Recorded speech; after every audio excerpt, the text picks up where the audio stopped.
Welcome back ناظرین، programme میں آپ کو پھر سے خوش آمدید کہتے ہیں. ہم بات کر رہے ہیں محمد ہمایوں صاحب سے. ہمایوں صاحب، ہمارا اگلا سوال جو ہے وہ انتہائی اہمیت کا حامل ہے، اور انتہائی اہمیت کا حامل اس لیے بھی ہے کہ جب ہم وہ سوال آپ سے کریں گے تو آپ اس کی افادیت کو خود سمجھیں گے. سوال ہمارا یہ ہے کہ تعلیم نسواں کی عظمت اور اہمیت، اس پر ذرا آپ روشنی ڈالیے گا. اس کی بڑی اہمیت ہے کہ خواتین ہمارے معاشرے کا یا کسی بھی خاندان کی اکائی جو ہے وہ خواتین ہے. اگر ایک ماں ایک باپ کفالت کرتا ہے نا تو ماں ایک پورے خاندان کی تربیت سازی میں ایک اہم کردار ہے، کیونکہ ایک جسم سے جسم وجود میں ہے. جو ماں نے سوچنا ہے، جس طرح ماں نے سوچنا ہے، اولاد نے بھی ویسے ہی ہونا ہے. اب ماں ایجوکیٹ ہوگی، پڑھی لکھی ہوگی، باعمل ہوگی تو نسلیں جو نسلوں کی تربیت سازی ہے نا. اور دیکھیے وہ کسی معاشرے میں خاندان ایک اکائی ہے، اور خاندان کی جو بنیاد ہے وہ ماں ہے، عورت ہے. صحیح.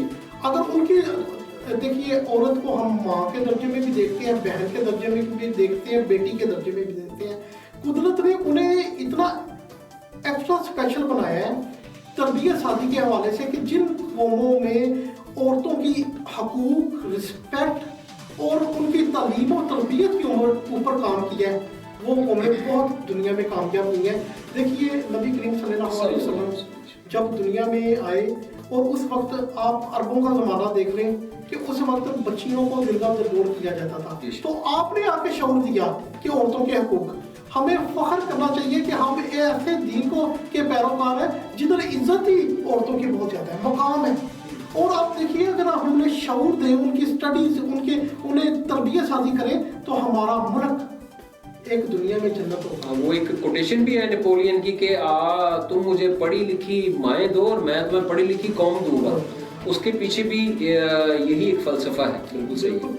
ٹھیک ہے، یہ تو ہوگی اس کی اہمیت اور عظمت. اور آپ ذرا یہ بھی ہمیں ایک ضمنی سا سوال ہے اس کے ساتھ کہ کیا ہمارے معاشرے میں جو تعلیم نسواں ہے اس پہ کیا خاطر خواہ کام کیا جا رہا ہے؟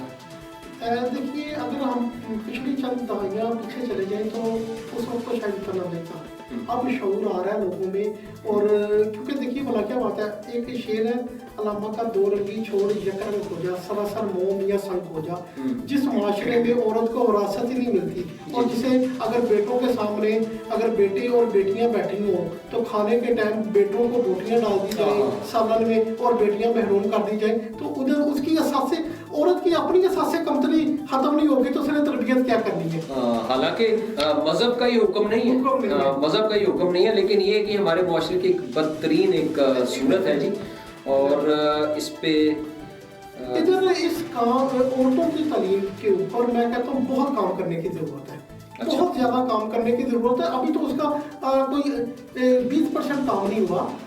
دیکھیے اگر آپ نے دیکھنا نا، تربیت گھر سے ہونی ہے. اگر عورت کی تربیت ہوئی ہوگی، تعلیم اسے ملی ہوگی، علم ہوگا، شعور ہوگا، تو وہ بہت اچھی نسل پیدا کرے. لیکن ہمایوں صاحب اس کے بھی دو پہلو ہیں جی. ایک تو یہ کہ جو حکومت وقت ہے وہ ہنگامی بنیادوں پر اس کے انتظامات کرے کہ تعلیم نسواں جو ہے اس کو جو ہے اس کا بندوبست کیا جائے خاطر خواہ.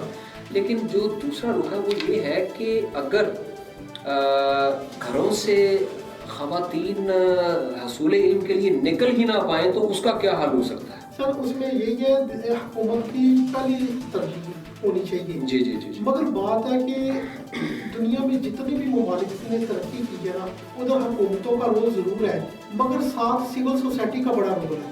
دیکھیے مذہب کا بڑا رول ہے. مسجد ہے نا، مسجد ایک ہر علاقے میں ایک مسجد ہے. اگر یہی اناؤنسمنٹ مسجد سے ہو کہ بیٹیوں کی تربیت کریں، انہیں ساتھ لے اناؤنسمنٹ ہو، پروگرامز ہوں، اس کے اوپر ہر محلے میں گلی کی سطح پہ پروگرام ہونے چاہیے. پروگرامز ہوں گے، لوگوں میں اویئرنیس آئے گی. کچھ لوگ ہیں دیکھیے، کچھ لوگ ڈرتے ہیں، ہیزیٹیٹ کرتے ہیں، وہ کچھ خاندانوں میں ایسی بندشیں ہیں ہم اپنی بچیوں کو باہر نہیں بھیج سکتے.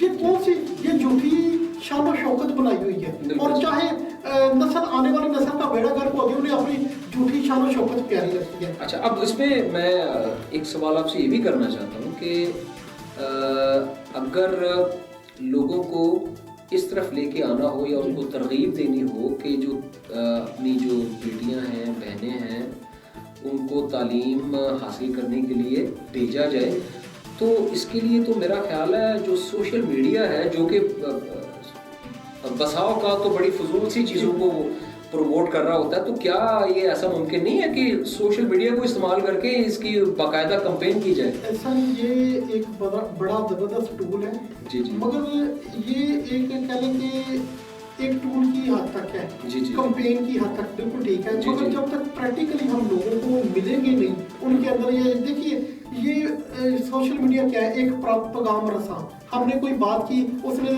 دنیا میں وائرل کر دی، اگر اسی چیز کو گراس روٹ تک لے کے جانا ہے تو لوگوں کے ساتھ 1 to 1 اور گروپ کی شکل میں میٹنگز ہونی، ان کے ساتھ بیٹھنا ضروری ہے۔ میرا نہیں خیال کہ سوشل میڈیا پہ اچھا رزلٹ ملتے، ہاں سوشل میڈیا پہ ایک ہی اچھا رزلٹ مل سکتا ہے کہ آپ نے مطلب کوئی فضولیات کرنی ہے وہ بہت جلد وائرل ہو جائیں گی، اس کے علاوہ کوئی اچھی بات کریں گے اس پہ آپ کو کوئی لائکس اور کمنٹس بھی نہیں کرے گا۔ یہ بھی ہماری دیکھیں نا سوچنے کا انداز ہے کہ ہم بڑی چھوٹی چھوٹی چیزوں کو اور فضول سی چیزوں کو ہم بہت زیادہ ایک نا ہائپ کریٹ کر کے اور ان کو بڑا ایک طرح سے اس کو سکوپ دے دیتے ہیں، اور حالانکہ وہ ایسی چیز نہیں ہوتی جس کا معاشرے میں پھیل جانا وہ بہت زیادہ سود مند ہوتا ہے، لیکن یہ ہے کہ ہم یہ تو سمجھتے ہیں کہ ٹھیک ہے اس کے لیے کمپین کی ضرورت ہے۔ ایک ابھی ہم نے بات کی کہ ٹھیک ہے جو سوشل میڈیا ہے ہمارا، اور جو آج میرا خیال ہے کہ تقریباً 99% جو لوگ ہیں ان کی دسترس میں ہے، وہ ایک موبائل کی صورت میں ہے، وہ ایک کسی کمپیوٹر کی صورت میں ہے، یا وہ ٹیلی ویژن کی صورت میں ہے، یا ریڈیو کی صورت میں ہے۔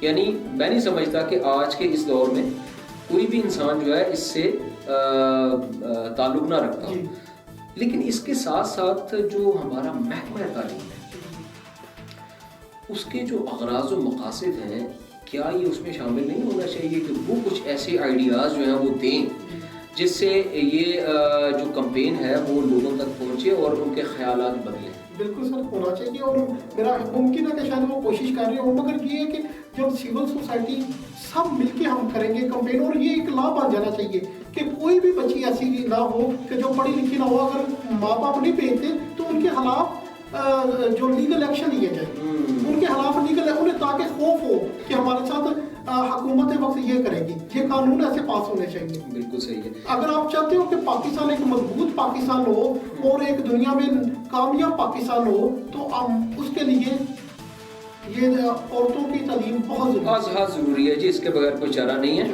اگر ہم چاہتے ہیں کہ ہمارے ملک کی جو خواتین ہیں وہ ہر لحاظ سے ترقی کریں تو ہمیں ان کو جو تعلیم ہے اس کے زیور سے ان کو آراستہ کرنا ہی پڑے گا۔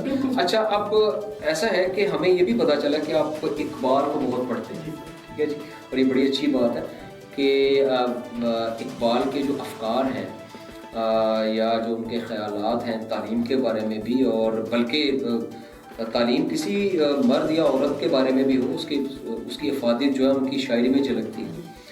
آپ جو اقبال کا فلسفہ خودی ہے ذرا اس کے بارے میں تھوڑا سا ہمیں بتائیے گا۔ جی سر، یہ مطلب ابھی آپ نے علامہ کا نام لیا اور ساتھ فلسفہ خودی کی بات کیا تو میرے رونگٹے کھڑے ہو گئے ہیں۔ مطلب جس چیز سے انسان کو پیار ہوتا ہے نا، یا جو انسان کو متاثر کرتی ہے، تو اسی کا نام لیتے ہوئے انسان کے اندر عقیدت اور احترام آ جاتا ہے۔ جی جی جی۔ علامہ کا جو فلسفہ خودی ہے نا، وہ دیکھیے بیسکلی فلسفہ خودی کی بات کرتے ہیں کہ سیکرٹس آف سیلف، کہ انسان کا وجود آنے کا مقصد کیا ہے، وجود کس طرح ہے اور اس کی حقیقت کیا ہے۔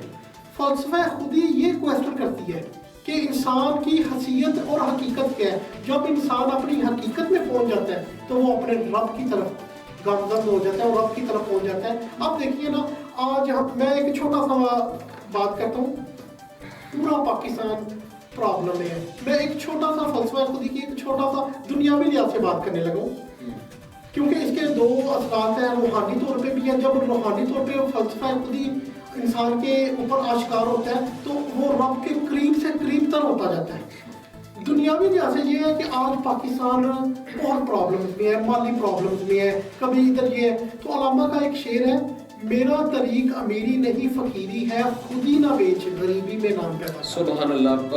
اپنا محمد ہمایوں طارق صاحب بہت بہت شکریہ آپ کے وقت کا. اور آج جو ہم نے گفتگو کی ہے علم و تربیت کے اوپر، تعلیم و تربیت کے اوپر، وہ ایک ایسی گفتگو تھی جس سے ہم سمجھتے ہیں کہ ہمارے ناظرین کو علم کی افادیت کے بارے میں جو ہے وہ ان کے علم میں اضافہ ہوا ہوگا. تو انشاءاللہ یہ ہے کہ دوبارہ آپ سے کسی وقت جو ہے وہ ضرور مستفید ہوں گے. جی ناظرین، آپ دیکھ رہے تھے پروگرام کھری بات، اور آپ نے تعلیم و تربیت پہ جو ہماری بات تھی وہ آپ نے سنی. انشاءاللہ اگلے پروگرام میں پھر آپ کے ساتھ ہوں گے. اجازت دیجیے گا. خدا حافظ.